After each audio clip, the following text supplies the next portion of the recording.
Dari Utsman ibn Affan berkata, aku mendengar Nabi SAW bersabda, sesiapa yang membaca Bismillahilladzi la yadurru ma'asmihi syai'un fil ardi wala fis sama' wa huwas sami'ul alim, yang bermaksud dengan nama Allah yang dengan namanya tidak ada sesuatu pun yang dapat memberikan kemudaratan di bumi maupun di langit. Dialah yang maha mendengar lagi maha mengetahui. Sebanyak 3 kali, maka dia tidak akan ditimpa bala yang datang secara tiba-tiba sehingga subuh. Dan barang siapa yang membacanya ketika subuh sebanyak 3 kali, maka dia tidak akan ditimpa bala secara tiba-tiba sehingga petang, iaitu malam. Hadis rawahu Abu Dawud menurut Syekh Syu'ib Al-Arnud. Hadis ini adalah hasan. Assalamualaikum warahmatullahi wabarakatuh dan selamat sejahtera. Bismillahirrahmanirrahim. Bertemu sekali lagi dalam tuition online Perlis Mengaji. Hari ini saya Cikgu Rosli bin Hamid dari Sekolah Menengah Kebangsaan Datuk Jaafar Hassan akan menyampaikan 2 tajuk. Tajuk pertama ialah melukis graf titik pulang modal prinsip perakaunan tingkatan 5 SPM. Okey, harap semua pelajar bersedia dengan kertas graf dan juga alat tulis, dan kita akan mula belajar mulai sekarang. Okey. Tajuk melukis graf titik pulang modal ni adalah daripada tajuk kos pengeluaran. Dan kita lihat soalannya. Okey, Mariam Enterprise adalah pengeluar susu berasaskan kurma bernama Mariam di Kangar Perlis. Okey, anggaran kos dan harga jualan adalah seperti berikut. Okey, susu segar RM2, kurma 50 sen, lain-lain bahan 50 sen, gaji buruh langsung 50 sen, sewa kilang 1000, insurans kilang 300 dan harga jualan RM5.50. Okey, berdasarkan kepada soalan ni, para pelajar sudah boleh mengkelaskan kos berubah dan juga kos tetap. Okey, kita mula dengan susu segar. Pelajar boleh tandakan sebagai kos berubah. Itu juga kurma, kos berubah, lain-lain bahan, kos berubah, gaji buruh langsung juga kos berubah. Manakala sewa kilang RM1,000 dan insurans kilang adalah kos tetap. Harga jualan yang diberi adalah RM5.50 bagi 1 unit. Okey, kita teruskan dalam soalan ini. Okey, nombor 1, pelajar dikehendaki menentukan kos tetap.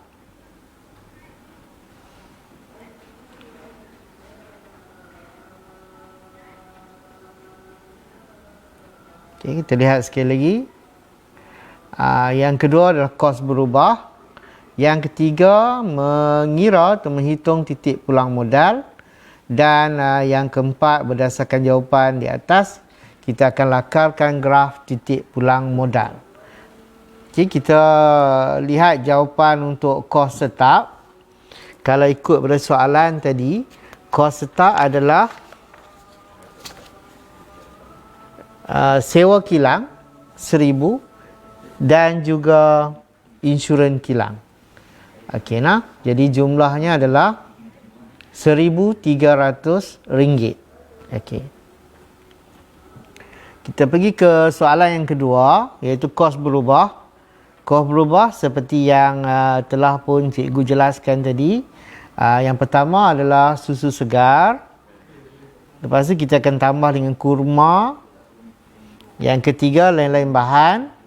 Yang keempat, gaji buruh langsung. Jadi kita lihat jawapannya. Susu segar RM2, kurma 50 sen, lain-lain bahan 50 sen dan gaji buruh langsung juga 50 sen. Jadi kos berubah, keseluruhan dia RM3.50. Okey, soalan yang ketiga.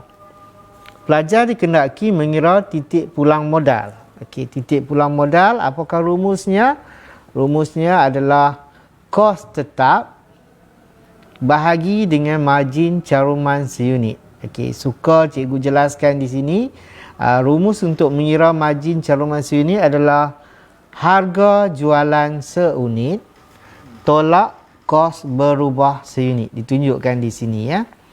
Jadi hasil tolak RM5.50 tolak RM3.50, kita akan dapat jawapan dia RM2. Jadi kos tetap iaitu sewa kilang RM1,000 dan kita tambah dengan insurans kilang RM300 menjadikan kos tetap RM1,300. Jadi pelajar perlu membahagikan kos tetap RM1,300, kita bahagi dengan margin caruman seunit iaitu RM2 dan jawapannya pelajar akan dapat 650 unit. Okey, jadi suka cikgu jelaskan di sini. Jika pembahagian ini melibatkan RM di atas, kos tetap pun ada RM, margin caruman seunit pun ada RM. Jadi di sini RM kita boleh hapuskan dan jawapannya adalah bentuk unit iaitu 650 unit susu kurma seperti dijelaskan dalam soalan. Okey, seterusnya cikgu akan menunjukkan kepada kamu semua cara untuk membuat lakaran graf titik pulang modal. Okey, langkah pertama adalah kita mengira titik pulang modal dalam unit. Okey, seperti yang telah pun pelajar kira tadi ya. Kita dapati jawapan kepada titik pulang modal dalam unit adalah kos tetap bahagi dengan margin caruman seunit dan kita dapat jawapannya sebanyak 650 unit. Jadi langkah seterusnya selepas pelajar dapat titik pulang modal dalam unit, langkah seterusnya adalah untuk kita mendapatkan titik pulang modal dalam ringgit Malaysia. Okey, seperti yang dijelaskan di sini, titik pulang modal dalam ringgit Malaysia boleh juga dikira berdasarkan titik pulang modal dalam unit kita darab atau kali dengan harga jualan seunit. Okey, kalau kita kira di sini kos tetap 1,300 kita bahagi dengan RM2, pelajar akan dapat jumlahnya 650 unit. Okey, 650 unit kita darab dengan harga jualan seunit iaitu RM5.50. Jadi jawapan yang kita akan perolehi adalah sebanyak RM3,575. Okey. Jadi langkah pertama tadi adalah mendapatkan atau mengira titik pulang modal dalam unit. Langkah seterusnya adalah langkah kedua adalah mengira titik pulang modal dalam RM. Jadi setelah kita dapat kedua-dua angka ini, maka kita teruskan ke langkah yang ketiga. Okey. Langkah yang ketiga adalah berdasarkan rumus untuk menjadikan titik pulang modal ni kelihatan betul-betul tepat di tengah dan seimbang. Jadi rumus ini pelajar boleh mengira melaksanakan langkah yang ketiga ni dengan mengambil titik pulang modal dalam unit, kita darab dengan angka 2 dan kita bahagi dengan angka 10. Okey. 650 unit kita darab dengan 2. Lepas darab dengan 2, pelajar akan dapati jawapannya adalah 1,300 unit. Kemudian kita bahagikan dengan 10. Jadi kita akan dapat jawapannya sebanyak 130. Okey, kemudian kita teruskan dengan mengira titik pulang modal dalam RM. Okey. Seperti yang dijelaskan tadi, titik pulang modal dalam RM boleh diperolehi dengan mengira titik pulang modal dalam unit 650 unit, kita darab dengan harga jualan seunit iaitu RM5.50, dan jawapan yang diperolehi adalah sebanyak RM3,575. Okey, sebagaimana juga dengan rumus di atas untuk mengira titik pulang modal dalam unit, pelajar juga boleh mengira titik pulang modal dalam RM ni. Kita dalam proses untuk melukis graf, kita darab dengan 2, kita bahagi dengan 10. Okey. Suka cikgu jelaskan di sini kenapa kita perlu darab dengan 2. Okey, kita darab dengan 2 untuk mendapatkan kedudukannya yang seimbang di tengah-tengah, titik pulang modal yang agak jelas. Dan kenapa kita perlu bahagi dengan 10? Kita perlu bahagi dengan 10 dengan tujuan untuk mendapatkan 10 kedudukan di paksi X dan 10 kedudukan di paksi Y. Okey, sekarang kita teruskan dengan langkah yang keempat, iaitu melukis graf titik pulang modal. Adakah pelajar telah bersedia? Okey, sediakan kertas graf.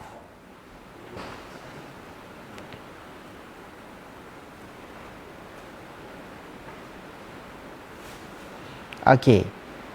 Cara melukis graf titik pulang modal, mula-mula dapatkan sehelai kertas graf seperti yang ditunjukkan. Kemudian pelajar perlu menulis tajuk di atas, ya. Tajuknya graf titik pulang modal dalam kurungan TPM. Okey. Itu adalah langkah yang pertama. Okey, apakah langkah yang pertama? Langkah pertama adalah menulis tajuk, iaitu graf titik pulang modal dalam kurungan TPM. Okey, langkah yang kedua adalah pelajar menggariskan dengan pensel untuk menebalkan bahagian garisan mendatar atau dipanggil sebagai paksi X, ya. Kita tentukan 10 kedudukan. Bermula di sini 0. Ini kedudukan yang pertama. 1, 2, 3, 4, 5, 6, 7, 8, 9, 10. Okey. Perlu diingatkan di sini yang pelajar perlu mula 0 di hujung sekali.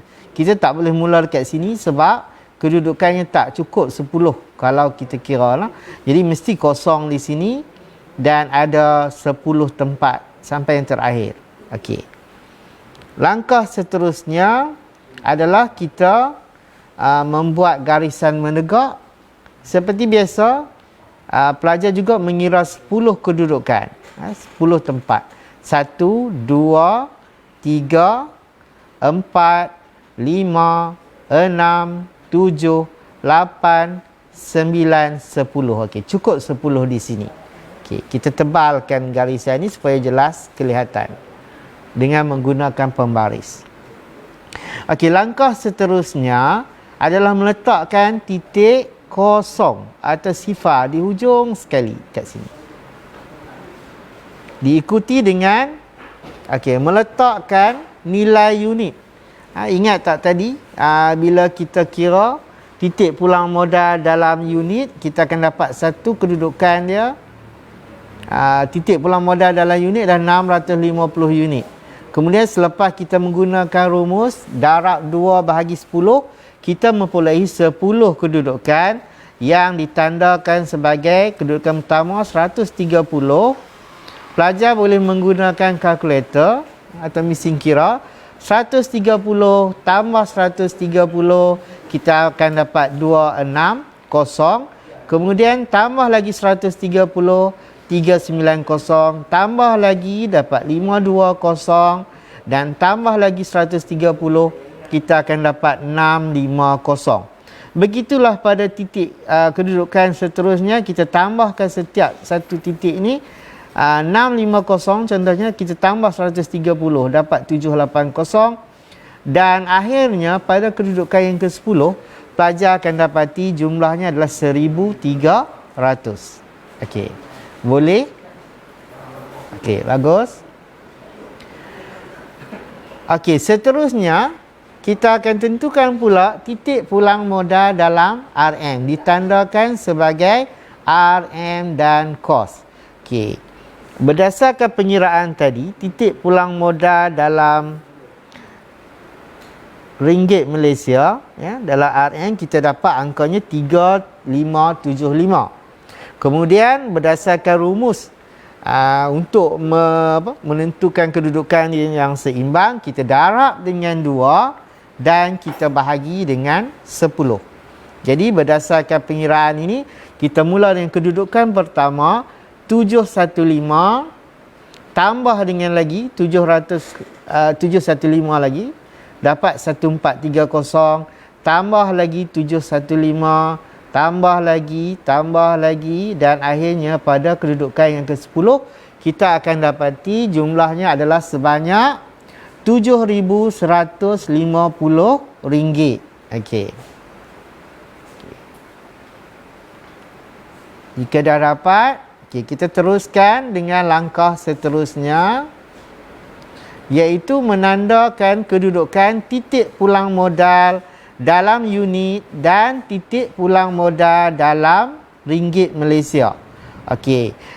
Kalau kita kira tadi, titik pulang modal dalam unit adalah 650. Okey, pelajar ikut 650 ni, halakan ke atas dan kemudian kita cari kedudukannya titik pulang modal dalam ringgit, iaitu 3,575 dan titik ini dipanggil koordinat, titik yang menunjukkan titik pulang modal. Tandakan X kecil, kemudian kita dengan menggunakan pembaris, pelajar dikendaki melukis garisan putus-putus dari tepi ke tengah yang mewakili titik pulang modal dalam ringgit dan dari bawah ke atas dengan menggunakan garisan putus-putus yang menunjukkan titik pulang modal dalam unit. Dan di tengah-tengah kedudukannya kita tandakan dengan huruf besar sebagai TPM yang mewakili titik pulang modal. Okey, kalau dah dapat, kita teruskan dengan melukis garis kos tetap. Okey, berdasarkan penyiraan tadi, ingat lagi tak, kita dapat kos tetap sebanyak RM1,300. Jadi pelajar tandakan kedudukan RM1,300, kedudukan dia tempat yang ke-8. 1, 2, 3, 4, 5, 6, 7, 8. Dan dengan menggunakan pembaris, garis terus sampai ke hujung, buat anak panah dan labelkan dengan huruf besar sebagai kos tetap. Okey. Seterusnya kita akan melukis garisan jumlah hasil. Okey, jumlah hasil mestilah bermula dari kosong, menyentuh garisan atau kedudukan titik pulang modal dan naik terus ke atas sampai ke hujung kertas. Dan kemudian dilabelkan dengan huruf besar jumlah hasil dan ada anak panah di sini.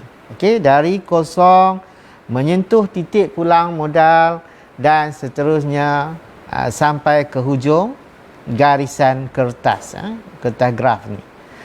Okey, seterusnya kita akan melukis pula garisan jumlah kos. Okey, seperti yang pelajar sedia maklum, jumlah kos mestilah bermula dari atas, atas kos tetap.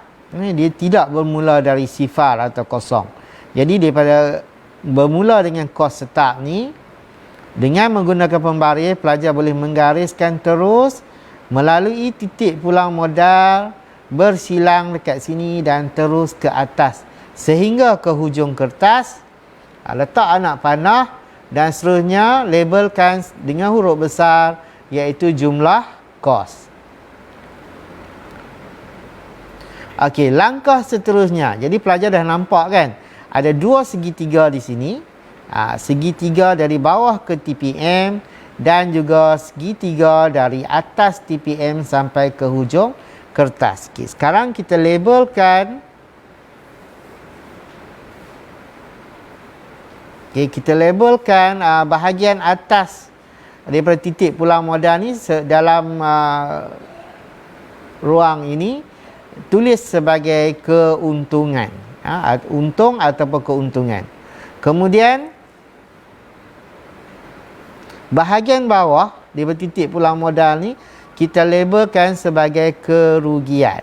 Okey. Oleh kerana kita biasanya menghargai keuntungan, maka kita akan lorekkan bahagian keuntungan.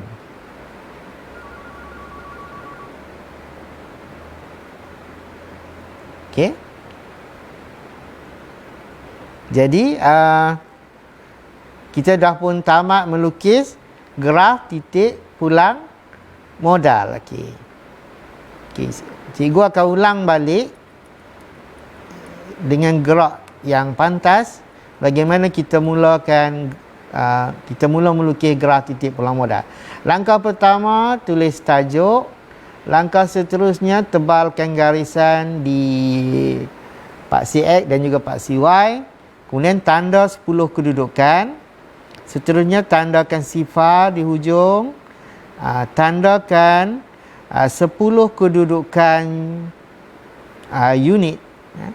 Tandakan juga 10 kedudukan kos atau ringgit Malaysia, diikuti dengan menentukan kedudukan titik pulang modal, membuat garisan putus-putus dan seterusnya melukis kos tetap, melukis atau melakar jumlah hasil, jumlah kos, melabelkan bahagian untuk keuntungan, bahagian kerugian dan melorek bahagian keuntungan. Okey. Jadi kita pergi ke bahagian latihan pengukuhan. Okey, soalan yang pertama selepas pelajar belajar ataupun menjawab soalan ini, soalan yang pertama adalah apakah maksud kos tetap? Ya, apa maksud kos tetap? Jawapannya adalah kos yang dibayar oleh perniagaan walaupun tiada pengeluaran. Maksud dia contohnya sewa kilang perlu dibayar walaupun tidak ada pengeluaran. Okey, soalan yang kedua, apakah maksud kos berubah? Kos berubah adalah kos yang berubah selaras dengan tingkat pengeluaran. Bermakna lagi banyak tingkat pengeluaran, maka kos berubah akan bertambah selaras dengan tingkat pengeluaran. Okey, yang ketiga, nyatakan rumus untuk mengira margin caruman seunit. Okey, apakah rumusnya? Okey, jawapannya adalah harga jualan seunit tolak kos berubah seunit. Ya, harga jualan seunit tolak kos berubah seunit. Okey, soalan yang keempat, nyatakan rumus untuk mengira titik pulang modal dalam unit. Okey. Nyatakan rumus untuk mengira titik pulang modal dalam unit. Rumusnya adalah kos tetap bahagi margin caruman seunit. Okey, bagaimana pengiraannya? Okey, kita kira kos tetap bahagi dengan margin caruman seunit. Okey, soalan yang kelima. Nyatakan rumus untuk mengira titik pulang modal dalam ringgit Malaysia. Okey. Jawapannya adalah sama ada kita kira kos tetap bahagi margin caruman seunit, kita darab dengan harga jualan seunit, ataupun kita boleh permudahkan dengan menulis titik pulang modal dalam unit, kita kali atau darab dengan harga jualan seunit. Okey, yang terakhir, nyatakan rumus untuk menghasilkan graf titik pulang modal. Okey, rumusnya yang pertama adalah untuk mendapatkan, kita dapatkan titik pulang modal dalam unit, kita darab dengan 2, dan kita bahagi dengan 10. Okey, seterusnya untuk memperoleh titik pulang modal dalam RM pula adalah titik pulang modal dalam RM kita darab dengan 2 dan kita bahagi dengan 10. Okey. Jadi cikgu percaya pelajar tentu dah dapat mengingati cara melukis graf titik pulang modal dan juga latihan soalan-soalan dalam jawapan kepada soalan-soalan dalam latihan pengukuhan ini. Okey. Kita teruskan dengan tajuk yang kedua, iaitu pembubaran perkongsian. Okey. Pembubaran perkongsian. Okey, kita lihat soalannya. Okey, pelajar boleh fokus kepada soalan. Murni dan Muna merupakan perkongsi dalam perkongsian Nina.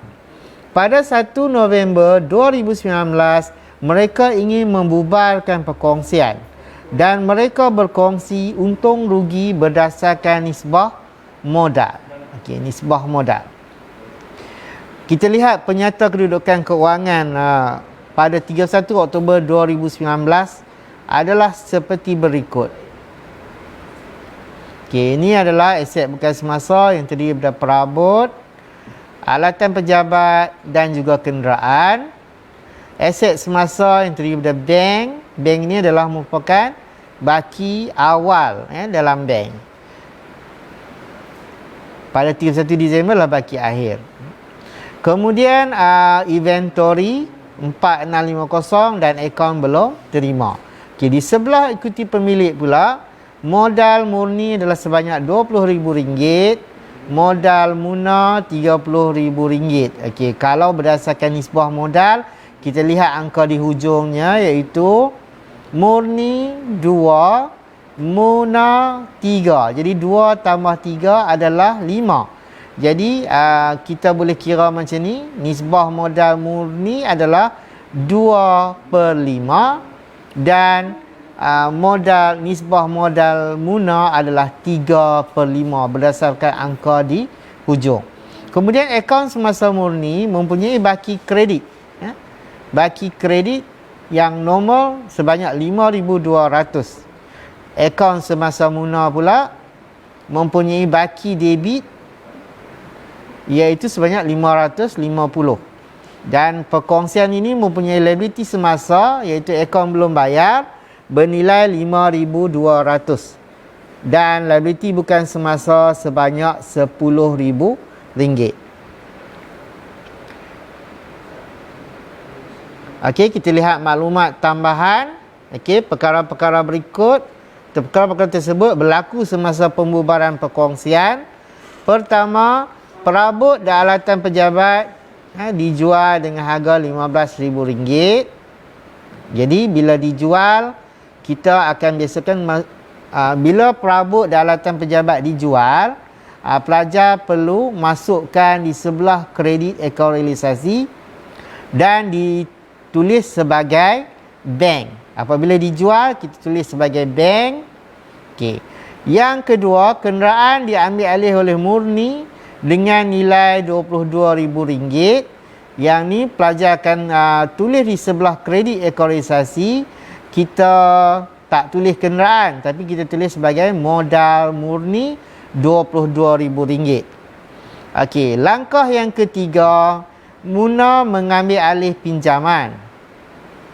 Jadi bila Muna mengambil alih pinjaman, maka pinjaman ini akan ditulis di sebelah kredit akaun modal. Kerana Muna membawa masuk wang untuk menjelaskan pinjaman.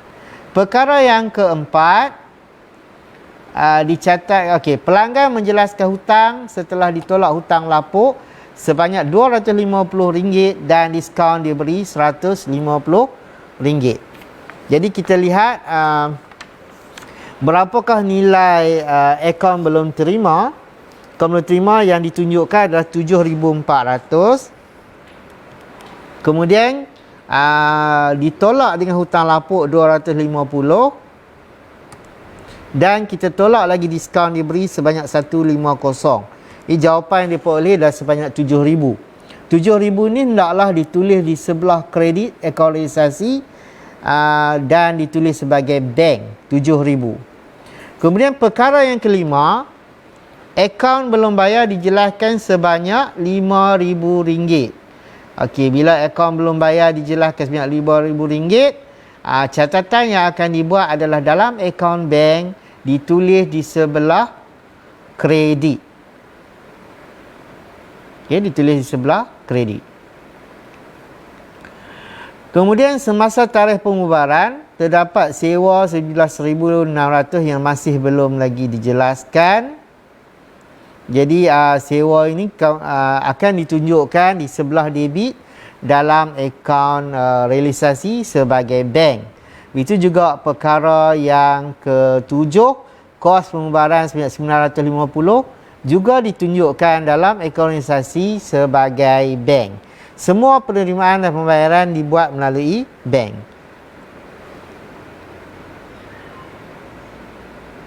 Okey, soalannya, anda dikendaki menyatakan 3 sebab kenapa perkongsian dibubarkan. Okey, 3 sebab. Okey, kita teruskan dengan cara menjawab soalan pembubaran perkongsian. Langkah pertama adalah pelajar perlu fahami format akaun realisasi. Okey. Format akaun realisasi begini bentuknya. Okey, di sebelah debit, sebelah kiri atau debit ni, pelajar akan meletakkan semua aset bukan semasa, akaun belum terima dan juga inventory. Itu langkah yang pertama. Langkah yang kedua adalah kita tulis sebagai bank jika ada liability tambahan seperti belanja yang belum dijelaskan pada tarikh pembubaran. Okey, seterusnya langkah yang ketiga, kita akan tulis belanja realisasi atau belanja pembubaran sebagai bank. Okey. Seterusnya di sebelah kredit, jika ada aset yang dijual maka ditulis sebagai bank. Begitu juga akaun belum terima, sekiranya akaun belum terima tu dia membayar kepada pihak perkongsian, maka ditulis sebagai bank sebab wang ini dimasukkan dalam akaun bank. Okay, seterusnya, jika terdapat diskaun diterima daripada akaun belum bayar, maka jumlah diskaun diterima tu ditulis di sini. Ditulis sebagai akaun belum bayar dan hanya jumlah diskaun diterima saja dicatatkan. Begitu juga seterusnya, jika ada mana-mana rakan kongsi yang mengambil alih aset, maka nama rakan kongsi itu akan ditulis sebagai modal, contoh A lah, rakan kongsi A.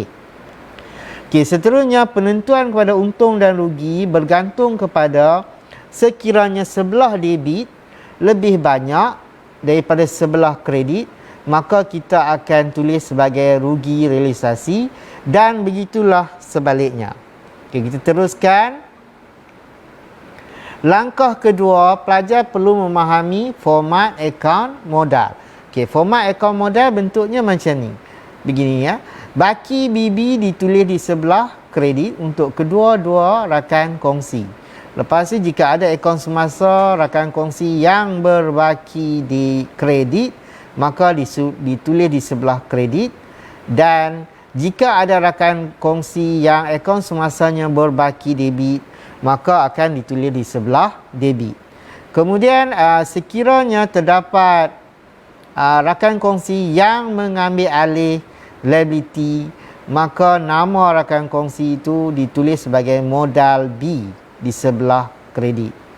Okey, kemudian sekiranya ada rakan kongsi yang mengambil alih aset, maka catatan akan dibuat sebagai realisasi untuk aset yang telah diambil alih. Begitu juga jika berlaku kerugian, maka kita akan tulis rugi realisasi di sini, akan dipindahkan. Jika untung, kita akan tulis di sebelah kredit.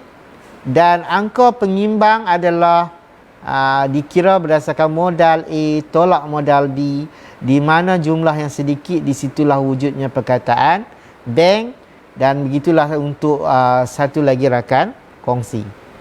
Okey, langkah seterusnya adalah memahami format akaun bank.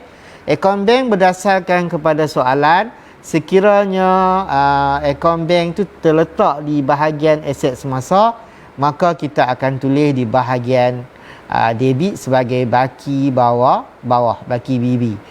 Tetapi sekiranya baki bank tu ditulis dekat liability semasa, maka kita akan tulis baki BB di sebelah kredit. Okey, ini adalah format akaun bank. Seterusnya kita akan pindahkan perkataan bank ni yang bermula daripada belanja realisasi, liability tambahan, pembayaran akaun belum bayar, pembayaran pinjaman, begitu juga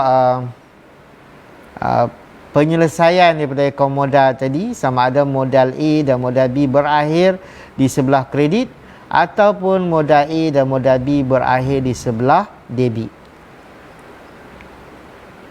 Okey, seterusnya kita lihat soalan tadi. Okey, soalan yang pertama, anda dikehendaki menyatakan 3 sebab kenapa perkongsian dibubarkan. Jadi pelajar boleh memilih 3 sebab daripada jumlah 6 sebab yang telah pun ditunjukkan di sini, dan pelajar boleh merujuk pada buku teks prinsip perakaunan tingkatan 5 pada muka surat 141. Okey, antara sebab-sebab yang menyebabkan berlakunya pembubaran perkongsian adalah yang pertama, kematian, muflis atau perkongsi tidak siuman. Yang kedua, tempoh perkongsian tu sebagaimana dijanjikan telah pun tamat. Yang ketiga, tujuan penubuhan tercapai atau mencapai objektif.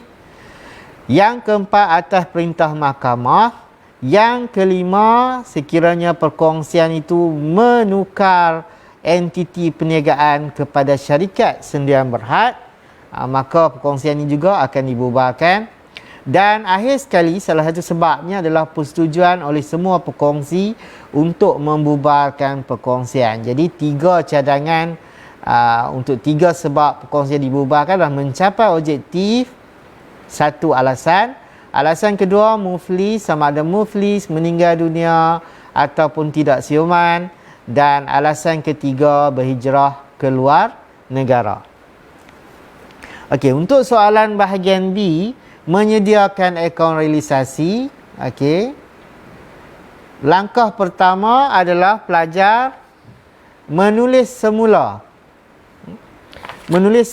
semua aset bukan semasa, iaitu perabot, alatan pejabat, kenderaan, inventory dan akaun belum terima. Kita salin balik apa yang terdapat dalam penyata kedudukan kewangan pada 31 Oktober. Okey.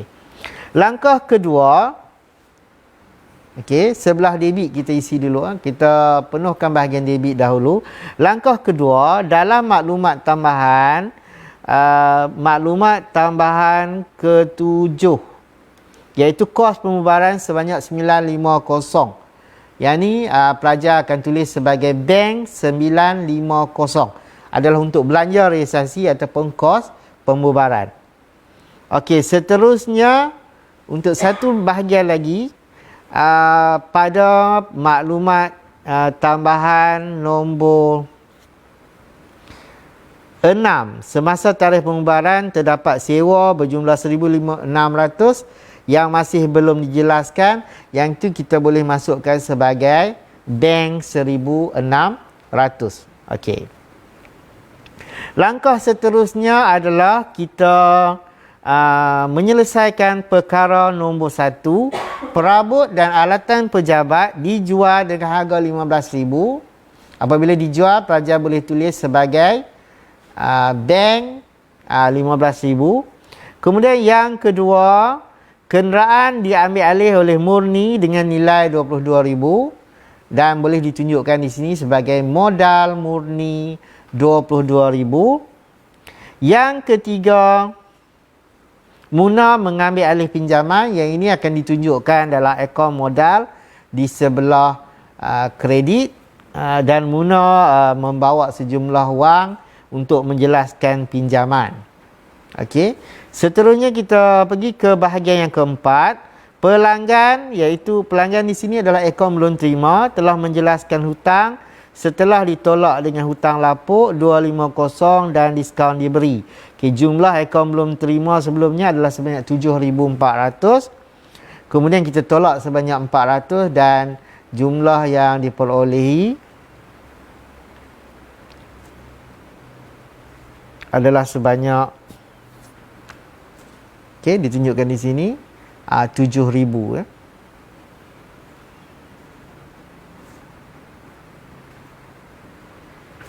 Okey, seterusnya kita akan tunjukkan akaun belum bayar.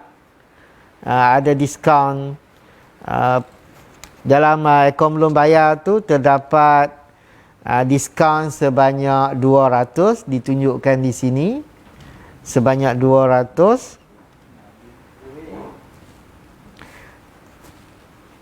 Kemudian kita akan buat pengiraan. Pengiraannya sebelah debit. Sebelah debit adalah kita dapat 5,600, kita tolak dengan jumlah di sebelah kredit, dan jumlah yang diperolehi adalah kita kira 7,250 didarab dengan nisbah modal 2/5, kita akan dapat 2,900, dan Muna 7,250 kita darab dengan 3/5 dapat 4,350. Okey, seterusnya kita akan isi akaun modal. Okey, akaun modal mula-mula pelajar perhatikan jumlah modal murni dah sebanyak 20,000. Jumlah modal Muna adalah 30,000, ditulis di sebelah kredit. Kemudian akaun semasa murni sebanyak 5,200 di sebelah kredit. Akaun semasa, kemudian oleh kerana Muna menjelaskan pinjaman sebanyak 10,000, maka kita akan tulis di sini pinjaman 10,000 tempat Muna. Akaun semasa Muna berbaki debit 550. Kemudian realisasi kita pindahkan daripada akaun realisasi tadi 22,000 dan 4,650. Kemudian rugi realisasi untuk kedua-dua orang, iaitu Muni dan Muna.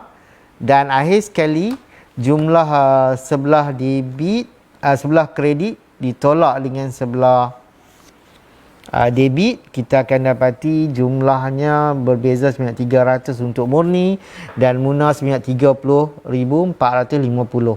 Dan kemudian kita imbangkan angka di kedua-dua tempat ini.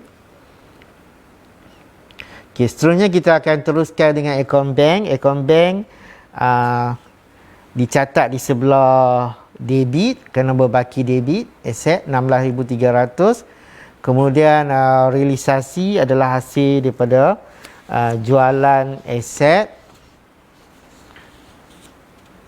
Okey, begitu juga realisasi 7,000. Sebelah kredit, realisasi yang kita tulis sebagai realisasi untuk belanja realisasi.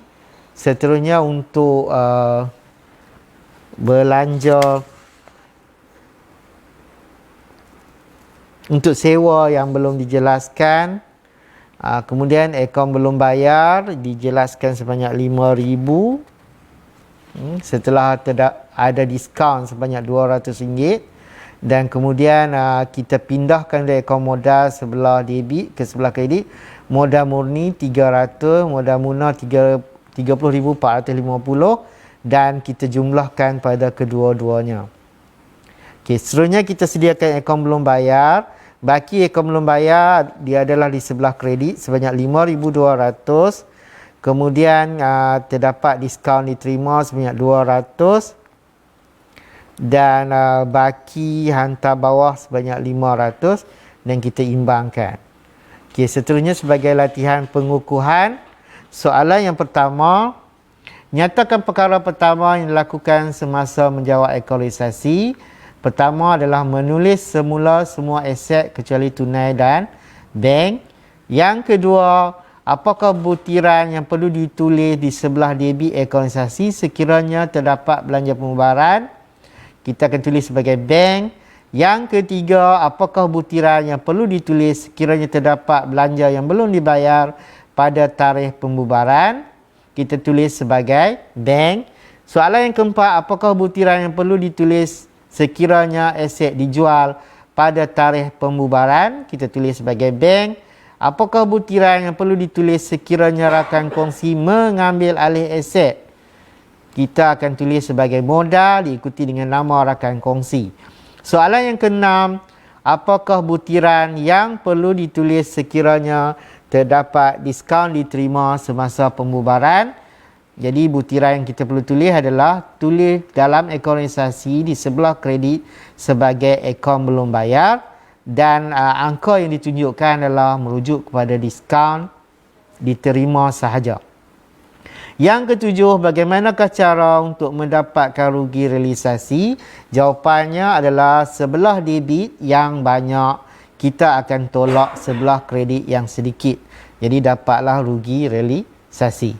Jadi cikgu berharap di sini pelajar dapat memahami apa yang telah cikgu sampaikan di bawah tajuk pembubaran perkongsian. Okey, seterusnya sekiranya ada soalan berkaitan dengan tajuk yang telah pun dibentangkan pada hari ini, pelajar bolehlah menghubungi Cikgu Rosli Hamid di nombor 0125591893 dan akhir kata terima kasih atas sokongan penonton yang mengikuti siaran di Facebook online, Facebook live dan juga yang mengikuti siaran ini dalam YouTube. Jumpa lagi di pelajaran yang akan datang. Mohon maaf atas segala kesilapan. Terima kasih atas segala perhatian. Duduk di rumah. Kita hargai semua frontliner kita dan kita berjumpa lagi di kesempatan yang akan datang. Wabillahi taufiq wa hidayah. Wassalamualaikum warahmatullahi wabarakatuh.